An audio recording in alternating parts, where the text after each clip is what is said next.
Selamat datang di Erwin Tametompo Channel. Salam dari kami di Talaut, Tapal Batas Utara NKRI. Berikut ini deretan jenderal yang kuasai bela diri pencak silat.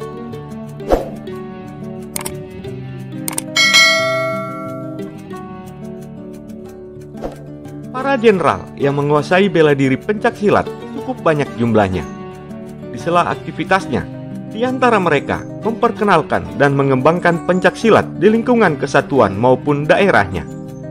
Berdasarkan buku berjudul Pencak Silat, Sejarah dan Perkembangan Pencak Silat, Teknik-teknik dalam Pencak Silat, Pengetahuan Dasar Pertandingan Pencak Silat, karya Erwin Setio Kriswanto, tahun 2015. Pencak silat adalah bela diri asli dari Indonesia. Bela diri ini turun-temurun diwariskan oleh nenek moyang sebagai budaya bangsa Indonesia.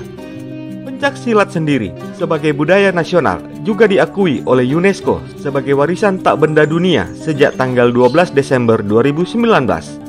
Arti pencak silat menurut Kamus Besar Bahasa Indonesia adalah permainan atau keahlian dalam mempertahankan diri dengan kepandaian menangkis, menyerang, dan membela diri dengan atau tanpa senjata. Sebagai seni bela diri, pencak silat juga mengandung unsur keindahan dan tindakan. Pencak silat merupakan asli budi dan akal manusia, lahir dari sebuah proses perenungan, pembelajaran, dan pengamatan.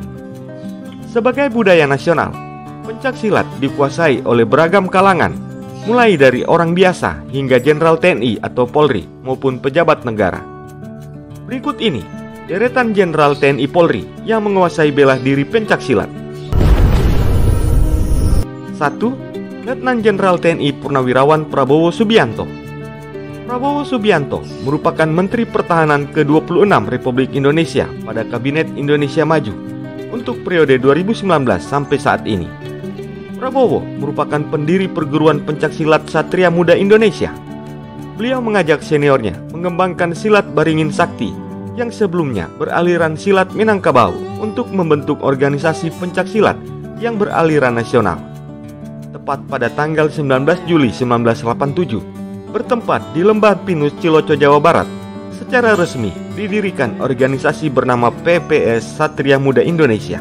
Prabowo Subianto terpilih sebagai Ketua Umum Pengurus Besar Ikatan Pencaksilat Indonesia atau PBIPSI pertama kali pada tahun 2004. Mantan Pangkostrat tersebut terus memimpin organisasi pencaksilat nasional hingga saat ini. Untuk keempat kalinya, Prabowo Subianto terpilih dalam Musyawarah Nasional PBIPSI pada tanggal 18 Desember 2021 di Hotel Aston, Sentul, Bogor, Jawa Barat. 2. Mayor Jenderal TNI Totok Imam Santoso.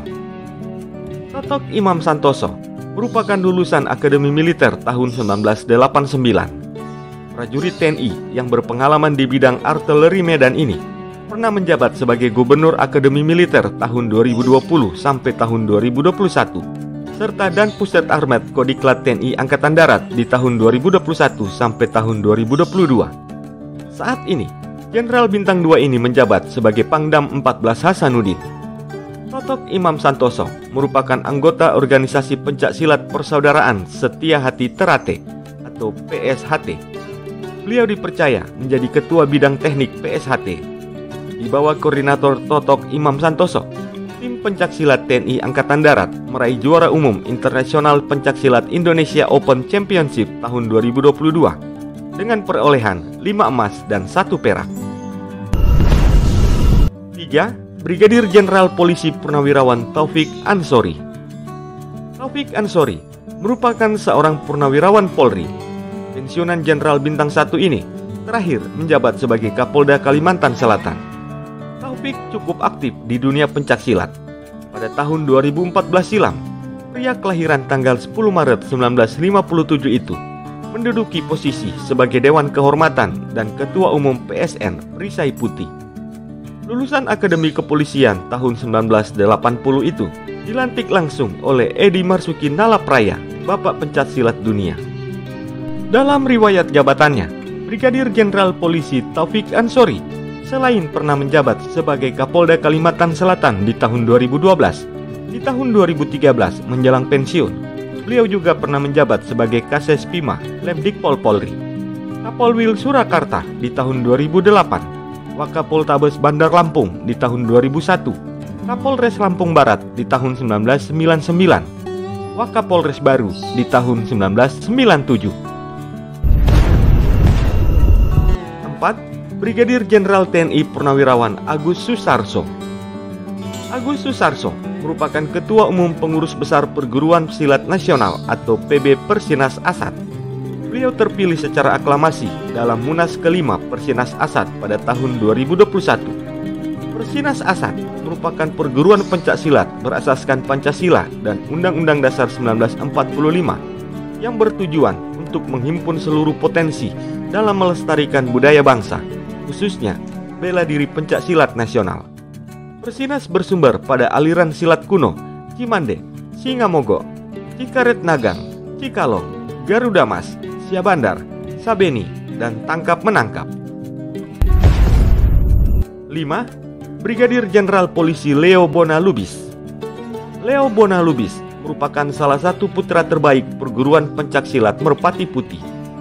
Beliau didaulat menjadi Ketua Umum Merpati Putih pada Munas yang digelar di Gedung Padepokan IPSI Jakarta pada tanggal 18 sampai tanggal 20 Maret 2022. Musyawarah nasional ini digelar setiap 4 tahun sekali untuk menentukan pimpinan pengurus pusat Merpati Putih selanjutnya.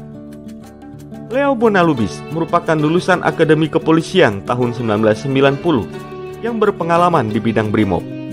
Jenderal Bintang 1 ini pernah menjabat sebagai Direktur Tindak dan Kejar Badan Narkotika Nasional atau BNN. Sejak tanggal 16 November 2020, perwira kelahiran tanggal 27 April 1968 ini mengemban amanat sebagai analis kebijakan utama bidang Pit Narkoba Bareskrim Polri. 6. Mayor Jenderal TNI Purnawirawan Edi Marsuki Nalapraya. Edi Marsuki merupakan legenda hidup pencaksilat. Pria kelahiran Tanjung Priuk, Jakarta tanggal 6 Juni 1931 itu memiliki kontribusi besar terhadap dunia pencaksilat, yakni olahraga bela diri asli dan kebanggaan tanah air. Bapak pencaksilat dunia ini pernah menjabat sebagai Wakil Gubernur DKI Jakarta, mendampingi Gubernur Letnan Jenderal TNI Purnawirawan Raden Suprapto selama periode 1982 sampai 1987. Beliau memulai karir militernya dengan bergabung dalam Detasemen Garuda Putih saat agresi militer Belanda yang pertama. Edi Marsuki Nalapraya menjabat sebagai Ketua Umum Pengurus Besar Ikatan Pencaksilat Indonesia atau IPSI selama 21 tahun dari 1981 sampai 2003. Beliau memiliki peran penting agar pencaksilat diakui oleh UNESCO sebagai warisan budaya dunia tak benda pada tanggal 12 Desember 2019. Itulah dia, deretan jenderal yang menguasai bela diri pencaksilat.